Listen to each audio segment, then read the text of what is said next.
She entered the room, and silence followed, the kind of silence that comes when power announces itself without a word, because around her neck was not just jewelry, it was a crown of light, a $3 million diamond creation that did more than sparkle. It declared war in the language of glamour and wealth. This was the night Lauren Sánchez Bezos stopped being just the partner of the richest man alive and became the headline herself. One necklace, one moment, one transformation that would ignite whispers across Hollywood fashion and billionaire society. Forever, Lauren Sánchez Bezos stepped into the light of the Caring Foundation dinner in New York. And in that moment, all eyes shifted toward her, the room that had already been buzzing. With chatter and camera flashes fell into a softer silence, because she had arrived not merely as the partner of one of the wealthiest men alive, not merely as a guest in a shimmering gold gown, but as the bearer of something more commanding, more hypnotic, more unforgettable. Around her neck rested a diamond necklace that seemed to hold the entire room in its grasp. It was not just a piece of jewelry, it was a symbol, a statement carved into the story of Hollywood glamour billionaire power. And the unspoken competition of image and influence, the necklace itself, designed by Summer Hale, was valued at an estimated $3 million. Yet its true weight was never in the price tag. The weight lived in the symbolism, the message, and the way it positioned Lauren in the hierarchy of style, status, and spectacle. It was a 55-carat creation, a monument in diamonds, that caught the light from every angle and cast it back like liquid fire in a way that left even the most jaded observers speechless. It had the ability to silence a room not by force, but by brilliance, reminding everyone present that the woman wearing it now occupied a space where wealth, scandal, fashion, and influence collided with dramatic inevitability.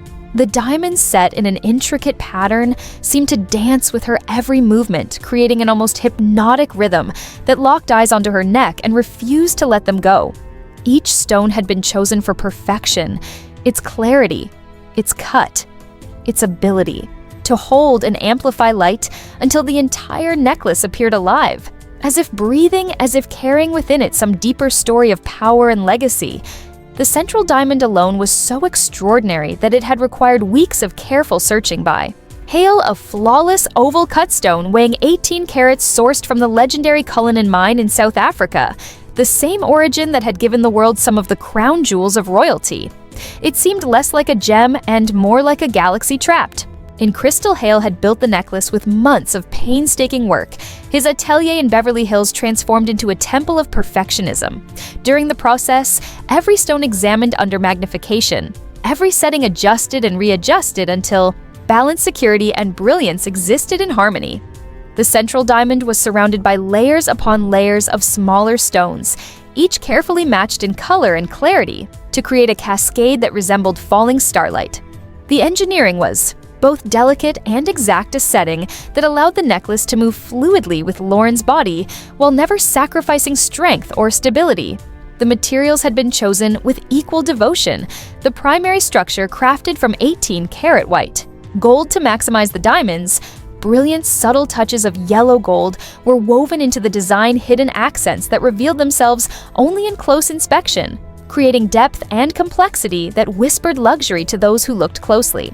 Even the clasp had been reimagined, a magnetic system, invisible to the eye, eliminating any distraction of hardware and replacing it with seamless elegance. The story of the diamond's provenance read like a tale of global luxury. The central stone had been discovered nearly 2 years earlier, cut from a rough diamond deep within the Cullinan mine, evaluated by De Beers experts, and auctioned to a private dealer from whom Hale acquired it through his network, paying a premium not only for quality, but for its destined place in this specific creation. The smaller stones came from equally exclusive channels, each one carrying a history of rarity and precision. Together, they formed a necklace that was less an ornament and more a declaration. The comparisons were immediate and sharp. Kim Kardashian had once worn a similar piece in Paris, designed by another master jeweler, a necklace that became tied forever to one of the most infamous robberies in celebrity history. And when Lauren Sánchez Bezos entered the Caring Foundation dinner, with her necklace glowing like a constellation, she was not simply wearing diamonds, she was walking into that legacy. The memory of past scandals, the echo of rivalries, and the unavoidable question of who wore power more convincingly to the casual eye. Her necklace may have appeared similar to the Kardashian piece, but for those who watch closely, for those who study fashion and wealth, the distinctions mattered. Lauren's center stone was larger, her cascade of brilliance deeper, the difference of a carat here. A glimmer there became the difference of status, headlines influence. It was not openly declared competition, but within these circles, it was understood. And Lauren was making her move in. This world jewelry is never just jewelry. It is totem, shield, and declaration. It is a marker of achievement and a signal of belonging. When Lauren Sánchez Bezos stepped into the spotlight with a necklace worth more than most homes, she was not showing decoration. She was declaring identity. She was telling a story that needed no words, that she had arrived, that she belonged, that she was to be seen not as background, but as center stage. The necklace became armor against doubt and vulnerability. It became a language that spoke of her transformation from journalist to partner of a global titan to icon of influence. It was a communication aimed in many directions to fellow billionaires. It was proof of legitimate membership to the media. It was the story of her ascension to rivals. It was a warning history too, whispered through the diamonds from Cleopatra's emeralds to Elizabeth Taylor's diamonds, from Jackie Kennedy's pearls to Princess Diana's sapphire powerful women. Have always used jewelry as both beauty and battlefield. Lauren was now entering that lineage, announcing her place with brilliance that could not be ignored. The logistics behind this evening revealed just how much the necklace meant the insurance. A loan required months of negotiation. Lloyd's of London calculated not only the dollar value, but the risks of wearing it in public. The premium for one night rivaled the yearly housing cost of an average family. Private security firms were contracted. Discreet but omnipresent protection teams stationed throughout the venue and surrounding streets. The electronic tracking devices hidden within the necklace itself monitored its location to the inch sensors were embedded to detect removal or tampering, ensuring that nothing could happen unnoticed. This was not jewelry. This was strategy, a campaign of image carefully orchestrated. Every detail mattered, from the clasp to the cameras, from the gown she wore to the expression she carried. Her appearance was not left to chance. It was planned like theater, like politics, like war. The necklace alone could have been a story, but it was not alone. It was paired with her engagement ring, the $4 million oval-cut diamond given by Jeff Bezos. Together, they formed a duet of brilliance, a visual language of permanence and power. One represented love and personal bond, the other represented public influence and individual force. Together, they told a story of romance and strategy, unity and ambition. The ring itself carried its own narrative custom, designed with details that hinted at Lauren's aviation background, wing-like shapes in the setting, subtle flourishes invisible to most but deeply symbolic to her.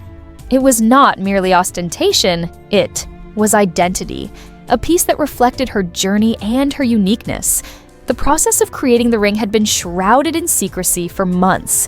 Bezos working directly with Hale to select the perfect stone and searching through inventories worldwide until finding the oval-cut diamond that would embody their union. To wear both pieces together was to merge personal and political, the private commitment and the public assertion, creating a harmony that demanded recognition. Photographers knew it, critics knew it, and above all, Lauren knew it. Every step through the caring foundation dinner was calculated to reinforce this image. Every gesture, part of the performance, and yet beyond the brilliance, beyond the fire of diamonds and gold, beyond the whisper of couture, there was something larger at play. Lauren Sánchez Bezos was telling the world that she understood the rules of billionaire society, rules invisible to outsiders, rules that said status is more than wealth. It is about timing, access, influence, and the ability to command the cultural stage with silence or spectacle. She had studied the playbook of those who came before her, and now she was writing her own chapter. The necklace may have been the star, but the gown was the frame, and without the perfect frame, even the brightest diamond risks being diminished. Lauren Sánchez Bezos chose a strapless gold gown from the house of Schiaparelli, a name that has echoed through fashion history since the 1930s. And this choice was no accident. The gown drew the eye upward, exposing the neckline in a way that perfectly showcased the river of diamonds at its center. The fabric shimmered with warmth, complementing the tones of the jewels without competing with them. The gown was not merely clothing. It was architecture, a stage built to elevate the necklace into legend. The preparation for this gown had not been simple, multiple fittings stretched across weeks. The neckline lowered just enough to give the necklace full space to breathe. The color debated across dozens of samples until the exact shade of gold was chosen, one that caught light in harmony with the diamonds, rather than in rivalry. The length of the gown calculated so photographers would capture the ensemble in sweeping frames. The creative director of Schiaparelli himself oversaw the work, understanding that this moment would travel across tabloids and social feeds worldwide. The house of Schiaparelli has long blurred the line between art and fashion. Founded by Elsa Schiaparelli, a woman who infused surrealism into couture, its legacy is tied to boldness and risk. It has dressed powerful, unconventional women for nearly a century. And by wearing Schiaparelli, Lauren was connecting herself to that tradition. She was declaring that her transformation into global icon was not timid but avant-garde, fearless, ready to play in a field where fashion itself becomes language. The gown was hand-constructed with couture precision seams sewn by experienced hands, techniques preserved through generations, details invisible to cameras but essential for perfection. The fabric was tested under different lighting conditions because in this era of constant flash photography, the wrong sheen could distort an image. The right sheen could immortalize it. Every choice was deliberate, nothing left to chance.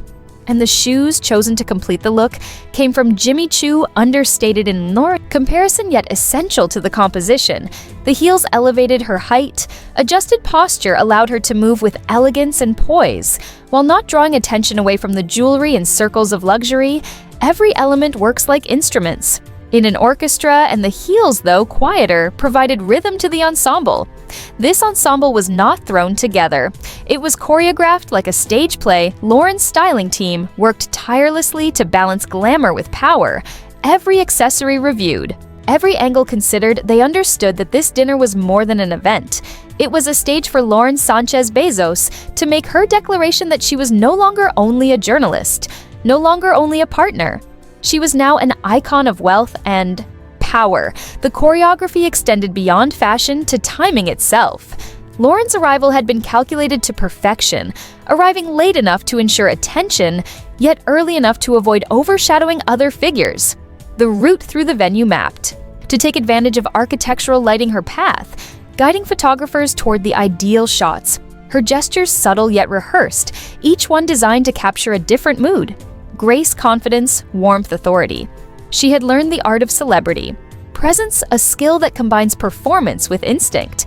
The Caring Foundation dinner was a centerpiece of New York Fashion Week, and Lauren knew the timing was perfect earlier that week. She had attended a private Chanel dinner at the Doubles club surrounded by insiders and tastemakers. That appearance established her credentials with the fashion elite, but the Caring Foundation event was different. This was the night of glamour. This was the night when mainstream eyes would turn, when headlines would be written, when social feeds would ignite her. Campaign was strategic, one event for credibility, another for visibility, together, forming the crescendo of a transformation. Insiders noticed the pattern rather than flooding the week. With constant appearances, Lauren chose only the most impactful, each one layered carefully to build a narrative. The Chanel dinner whispered, "She belongs in the inner circle." The Caring Foundation screamed, "She commands the spotlight." Her strategy echoed that of seasoned Hollywood icons who understood that absence can be as powerful as presence. Too much visibility dilutes impact. Selective visibility sharpens it. The sociology of billionaire society operates on rules few outside can see. Wealth is only the entry ticket. Influence is the true currency, and influence is crafted through symbols, jewelry, couture, appearances, alliances. Each detail contributes to a hierarchy, invisible yet absolute for women in this circle. Fashion and jewelry are not trivial. They are language. They are communication codes understood instantly by insiders. Lauren's necklace, her gown, her timing together spoke fluently in this language to the public. She was dazzling to rivals. She was signaling to allies. She was aligning each audience received a different message, yet all were delivered simultaneously. This is the sophistication of modern celebrity strategy, where one moment serves multiple purposes, where one image is dissected by tabloids discussed, at private dinners analyzed by stylists, critiqued by rivals, and yet remembered by millions. The choreography of security matched the choreography of Style Lauren's protection team, included former Secret Service agents positioned discreetly throughout. The venue additional personnel monitored entrances, exits, surrounding streets. Electronic surveillance systems temporarily upgraded for the evening. The value of the jewelry alone justified these measures. But more than that, Lauren herself had become a high-profile figure, her safety as important as the jewels she wore. The necklace itself contained invisible security microscopic GPS transmitters built into its setting, able to track its location within inches, sensors embedded to detect removal, or tampering, feeding data to a command center, watching throughout the evening. These technologies represented the merging of luxury and defense, where beauty becomes fortified, where diamonds are paired with algorithms and satellites. This was the new reality of extreme wealth, where appearance and protection walk hand in hand, yet beyond the security, beyond the couture, beyond the logistics of scheduling, the deeper story was transformation. Lauren Sánchez Bezos had once been known primarily as a journalist, as a media personality.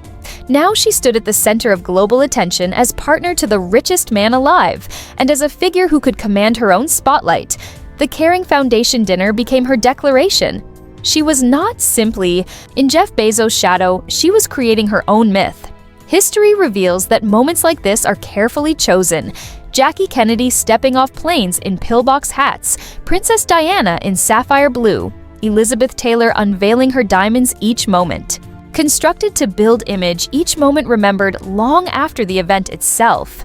Lauren's necklace and gown joined this lineage. A spectacle created not just for the room, but for the story that would be told afterward. Fashion Week in New York is not merely about clothing. It is about narrative. It is about who arrives, who is seen, who commands the cameras. And Lauren understood this perfectly. Every move of her campaign aligned with the unspoken rules of fashion. Politics choose the right events. Wear the right designers, signal the right messages to the right audiences. She did not scatter her presence. She focused it like a diamond, reflecting light precisely where it mattered most. The psychology of luxury plays heavily here. Jewelry of such scale does not only dazzle it, protects it, creates distance between wearer and world. It tells others that entry into this sphere requires more than wealth. It requires narrative creation. It requires mastery of symbolism. Lauren used her necklace, her gown, her ring as tools of psychology tools to construct not only how others saw her, but how she would be remembered. And in this memory game, legacy is built. Headlines become archives, images become history. One night becomes myth, the Caring Foundation dinner was designed to be that night for Lauren Sánchez Bezos, the night she stepped from partner into icon, from presence into spectacle, from supporting character into lead. The result was undeniable. Cameras captured her endlessly. Her images circulated across tabloids, fashion outlets, and social media feeds. Discussions ranged from the value of the necklace to the cut of the gown to the strategy behind her appearances. Each layer analyzed each angle, debated. Some saw ostentation, others saw power, some saw extravagance, others saw mastery of image. Yet all saw her, and that was the point in the world of celebrity. And power visibility is not optional, it is oxygen. And Lauren had just ensured that she would not only be visible, she would be unforgettable. Lauren Sánchez Bezos stood in Paris beneath the chandeliers of the Couture salon, and the world seemed to pause as if time itself was hypnotized by the light bouncing off her diamond necklace. The creation was not just an accessory, it was a manifesto. A glittering statement of wealth, ambition, and arrival in the highest tier of society. The necklace was layered with meaning, each carat telling a story of reinvention and resilience. For Lauren had traveled a long road from regional TV anchor to helicopter pilot to media figure to the partner of one of the richest men alive. And now, with every glimmer of that diamond piece, she was rewriting her identity in front of cameras and critics alike. The necklace was more than fashion. It was theater. It was power politics staged in velvet and light, because jewelry, especially diamonds, has always been about more than beauty. It has been a symbol of dynasties, royal families, war and peace, fortunes made and lost. And by placing that necklace on her collarbone, Lauren aligned herself with a lineage that stretches from Elizabeth Taylor and her Cartier love of gems to Princess Diana and her sapphire engagement ring to Marilyn Monroe, whispering that diamonds are a girl's best friend. Lauren was not simply wearing a jewel, she was inserting her name into an ongoing conversation about power. Women and spectacle paparazzi lenses captured the necklace from every angle, magnifying its scale, amplifying its radiance. The photos raced through digital platforms, Twitter, Instagram, online tabloids, and what emerged was not only coverage of Couture Week, but the coronation of Lauren Sanchez as a woman who had mastered the modern language of celebrity. The necklace became her headline. The defining shot of her season, the single accessory that condensed her strategy into one shimmering object. Analysts noted how the necklace altered her entire silhouette. The deep neckline of her gown created a canvas, and the diamonds became brushstrokes, drawing the eye to her presence, commanding the gaze of every guest in the room. This was intentional fashion at its highest level, not about comfort, not about subtlety, but about creating a moment that could not be ignored. Critics who once dismissed Lauren as merely the girlfriend of Jeff Bezos now found themselves compelled to write about her fashion instincts, about the audacity of choosing a necklace of that magnitude, about how her arrival in Paris Couture had been reframed as a statement of independence in luxury language. The necklace was less an accessory, more a weapon, an armor that shielded her from irrelevance and projected dominance. Whispers filled the corridors of the venue who designed it. How many carats was it? How many guards traveled with it? What insurance company underwrote its presence? The mystery added to the allure, and with every unanswered question, the myth of the necklace grew larger. This was classic celebrity strategy, the art of withholding just enough to spark curiosity while giving the world an unforgettable image. In cultural history, jewelry has always carried weight. Cleopatra draped herself in emeralds to project power. Marie Antoinette used pearls and diamonds as armor against whispers of instability.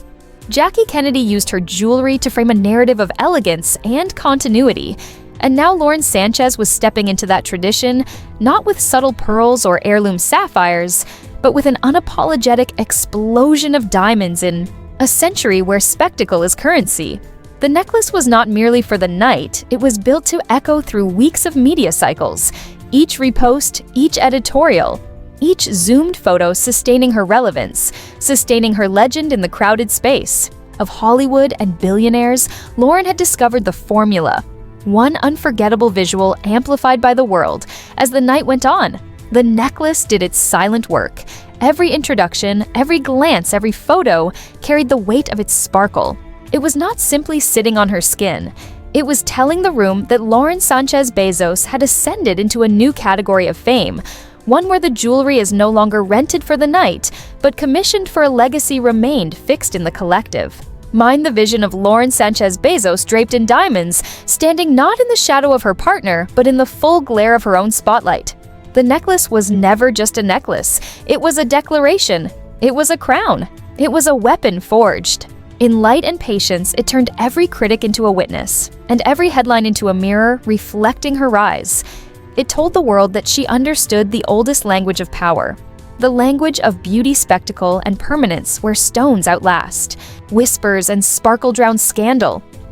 In one night, Lauren crossed a threshold. She was no longer merely attending fashion. She was shaping its memory. She was no longer standing beside wealth. She was embodying it, and in that glittering silence beneath, the flash of cameras, the diamonds sealed her transformation forever.